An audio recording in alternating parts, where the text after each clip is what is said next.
It's going to be a record-setting night at Providence Park. Malika's in the newsroom to explain why. Malika? Thanks, Rachel, and good evening, everybody. The Portland Thorns take on the Seattle Reign tonight at 7, and it's a first ever sellout for a Thorns match. Just about all the women players from both teams who played in the World Cup will be on the pitch. That includes Thorns player Tobin Heath, who scored in the U.S. Women's Championship against Japan. Former University of Portland pilots Christine Sinclair for Portland and Megan Rapinoe for the Reign are also expected to play. The game will top the league attendance record set last season when 19,123 watched a Thorns game at Providence Park. There will be 21,000 fans there tonight.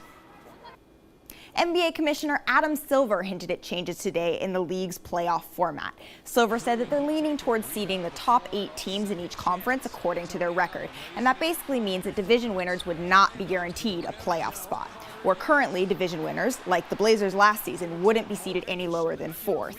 But if the league went with this new format, then the Blazers would have been seeded in 6th. Federal prosecutors have decided to end their investigation into baseball's all-time home run leader, Barry Bonds. In April, an appeals court overturned his conviction on the obstruction of justice charges. That is linked to the steroids investigation of a Bay Area lab called Balco.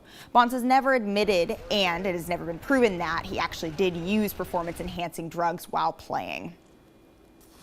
Don't forget to join us for Game On Sunday at 11:30, following KOIN 6 News at 11. So that is pretty exciting. The Thorns are sold out. Yeah. Do you think the momentum's going to stick? You know, I think it definitely could. I think that especially with the video games, the FIFA featuring women now, that momentum could carry them into next season. I'm excited to see what this does for women in sports. All right, thanks, Malika. Thank you. The Timbers just ticked off a big road game in Dallas, and if things break their way, they could make a big leap in the Western Conference standings. Take a look at FC Dallas began the night on top, but only 3 points ahead of Portland, who's all the way down in a 5th place tie with Seattle. 4 of these teams are in action right now. Can the Timbers move up? We'll show you at 11. A forgettable week in U.S. soccer ends in more frustration. In the Gold Cup 3rd place game, Clint Dempsey scores on the feed from his Sounders teammate DeAndre Yedlin, but a penalty kick shootout, Panama slammed the door. Luis Mejia made the final save, and USA won't be bringing home that 3rd place hardware. It's going back to Panama. The Hillsboro Hops can take a breather tonight. They have nothing to play for after clinching the first half title last night. They're guaranteed a playoff spot in September.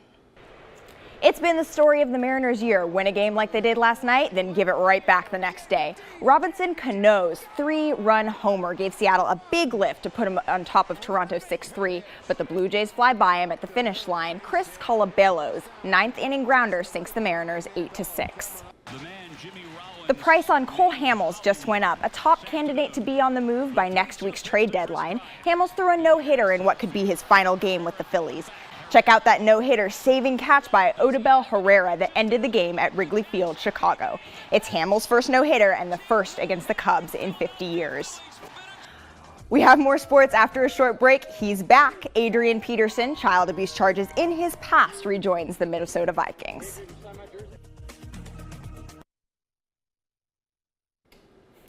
Strap on those helmets and here we go. The first NFL teams have made the scene at Summer League camp, and Adrian Peterson is officially a Minnesota Viking in good standings again.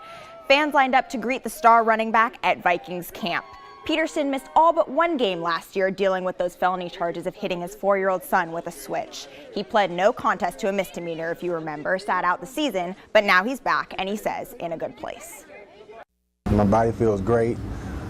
You know, mentally, I'm stronger than I've been ever before, and I just got a different mindset when it comes to just life in general, you know, and football too.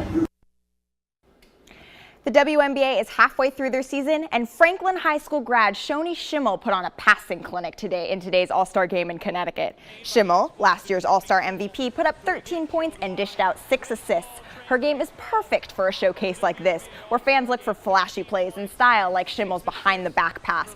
But tonight's game was all about Minnesota Lynx Maya Moore, who went on an 8-0 run for the West in the last 2 minutes, and the West goes on to defeat the East 117-112. Moore had 30 points, a new All-Star record. Barring a complete meltdown tomorrow, you're looking at the 2015 Tour de France champion. Today, Chris Froome finished up the 20th stage of the race. Nairo Quintana made a run at him during yesterday's sprint, but Froome held on to the yellow jersey. This is looking like a replay of 2 years ago, where Quintana finished second to Froome, who is one of 2 Britons to win the Tour, and he'll be the first to win it twice. They finish tomorrow in Les Champs-Élysées. I'm Malika Andrews, and that's sports.